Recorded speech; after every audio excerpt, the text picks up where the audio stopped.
Alright everybody, welcome to my breakdown of the biggest game of the year snubs of 2025. Games that should have been in the conversation but didn't really get a shot at the top prize, even though a few of them did get quite a few nominations for other categories.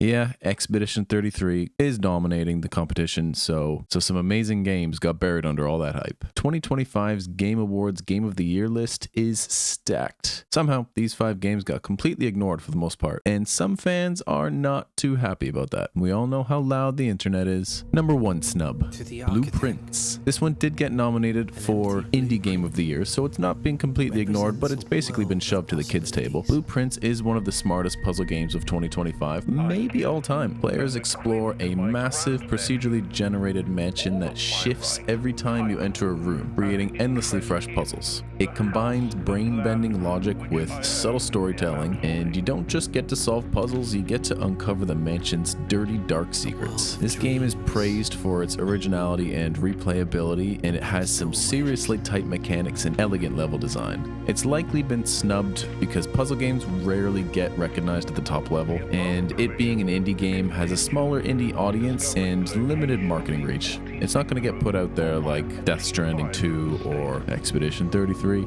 Doing game direction better than half of the Game of the Year list and still getting shoved to that indie corner? Classic. Snub number 2, Ghost of Yōtei.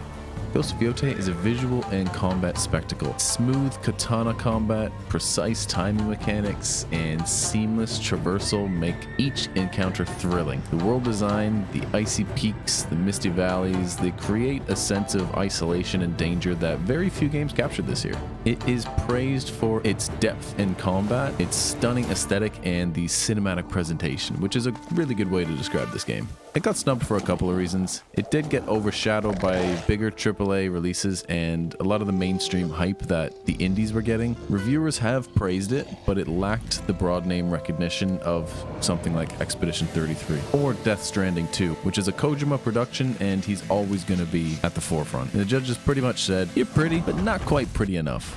Snub number 3.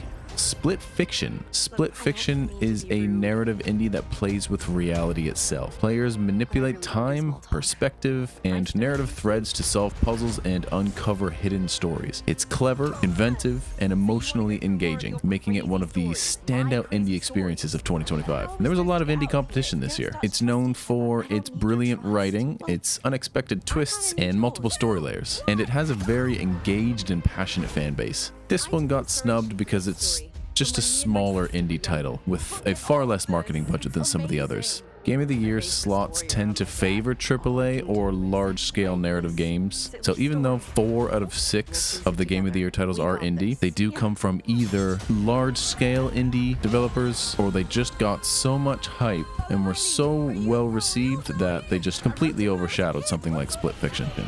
Snub number 4, Silent Hill F. Silent Hill F resurrected horror in a way few games dared this year. Players explore a disturbing, atmospheric world where sound and lighting are your worst enemies. The story is haunting, subtle, and layered. Classic Silent Hill vibes with a modern polish. It's been a while since a good Silent Hill game came out, and this one has hit the nail on the head. What critics and fans love is a perfect mix of tension, atmosphere, and storytelling, with some of the best sound design of the year. This one got snubbed because horror is historically undervalued by the award panels, and its polarizing themes may have scared off the mainstream recognition. It's almost like they fear horror so much that they won't even nominate it. Snub number 5, and this one might be a bit controversial. We have Ark Raiders. This one has launched out of nowhere and has hooked into gamers like nothing before. Ark Raiders has become a fan favorite. Twitch exploded with highlights. It's a game that truly defined co-op shooters in 2025. I can't tell you how hooked on this game I personally am, and I never thought I did. When I first started playing it, I wasn't too sure about it. But after a few games, I was in, hopelessly addicted. This game is so much fun that I can't take my hands off the controller. But I don't think it deserves Game of the Year. I'm not even sure that snub is the right way to put this one. The reason that I don't think it's Game of the Year is because it lacks depth. Now you might think, this guy's crazy. What do you mean it lacks depth? Have you seen these maps? Sure, the maps are amazing, They're large, they're detailed, the looting system's very detailed, the weapon system, the enemies, the AI used, which is another controversial topic we won't really touch on, but this game doesn't really have a story to it. It doesn't have something that pulls you in, that makes you want to find out just what happens next and how is this going to end, because it doesn't really seem like it will end, which I'm not complaining about, but there's no Kojima style cutscenes to build the story. There's no character development. There's no emotion to the game. There's a bit of light comedy, there's a lot of action, and there's a beautiful world design, but I just don't think that's enough to warrant Game of the Year nomination. So personally, I don't think it should be in that top 6. I would pick something like Ghost of Yōtei or, dare I say, Indiana Jones over this for Game of the Year. Again, I cannot stress how hopelessly addicted to this game that I really am. I love it. I think it's amazing. I think it's fresh, and it's something that I've been looking for a while because I'm getting a bit bored of the same first-person shooters over and over again. I am absolutely ecstatic that this game has come out, but I won't give it a Game of the Year nod. Now, of course, my opinion doesn't count for shite, but this is my opinion. Now, why was it snubbed? Well, for the reasons that I've just listed. Also, it was a late release. It came out quite close to the nominations. It's only been out for about 5 weeks or so, and it's got mixed pacing critiques from reviewers, despite the fan love. This game carries more players than half the Game of the Year list. Still didn't make it. So, why did these amazing games miss out? Well, there's limited slots. There are only 6. There can be a genre bias against puzzle and horror games, and smaller indie games, and of course the marketing hype. And let's be real, Expedition 33 dominated the headlines, it's still dominating the headlines, and it's been out for about a year or so now. And this pushed other contenders way out of the conversation.